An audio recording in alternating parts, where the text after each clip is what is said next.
All right, this is Chris with SineWave, and I'd like to show you how to use guided access on an iPad. So the problem we have is if we'd like to use a kiosk setup with an iPad enclosure with their waivers, the problem we have is our customers can go on and browse the internet, and our employees can, use the iPad to use other apps and play games when they should be working. So the goal here is to lock this iPad down to where only this waiver will show up. So the way to do that is if you click the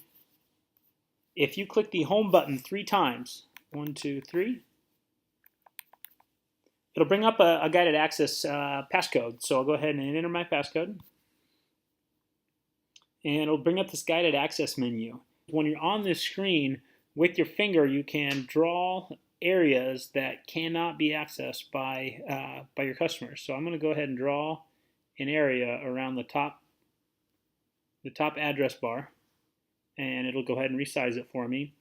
So now, if I go ahead and click resume, now the customer can only fill out the waiver. They can't, if I touch, I'm trying to touch the top of this, you can't see it on my screen capture right now, but I'm trying to touch the top section and none of the buttons are active. All I can do is now fill out the waiver.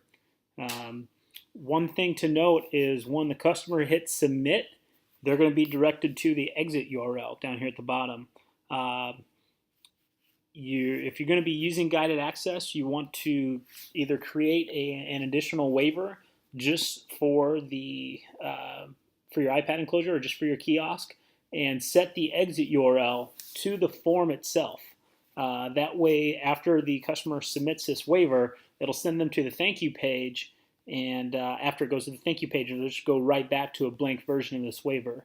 One other thing to note is, so as I click the home button here, it tried to exit it, but it doesn't allow me. So I need to press the button 3 more times to bring up the passcode. So I'll put in my passcode, and now I can go ahead and end my session.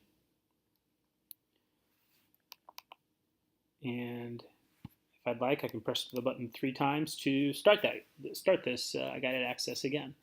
One other thing to note is, so I've got this set up in portrait mode right now, but if you have a rotating iPad enclosure, you also need to remember to set the guided access in landscape mode, which I'll show you in a second. So now my iPad's in landscape mode here.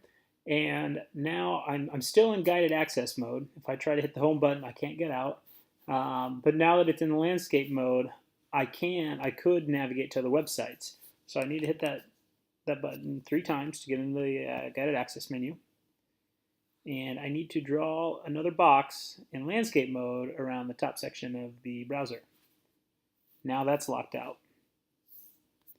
So now when I resume my guided access session, now I cannot select the top part of the browser even in landscape mode. So now whether I'm in landscape mode, portrait mode, upside down landscape mode, that top part of that section that's gray is still locked out. So in review, if you'd like to use guided access mode, again, you just click that home button 3 times, plug in your password, go ahead and end this session. If I'd like to start a new guided access session, I go ahead and click the button 3 times.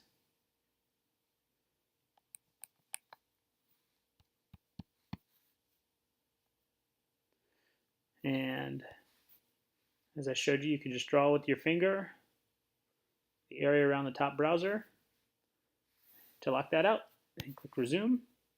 And that's guided access on an iPad.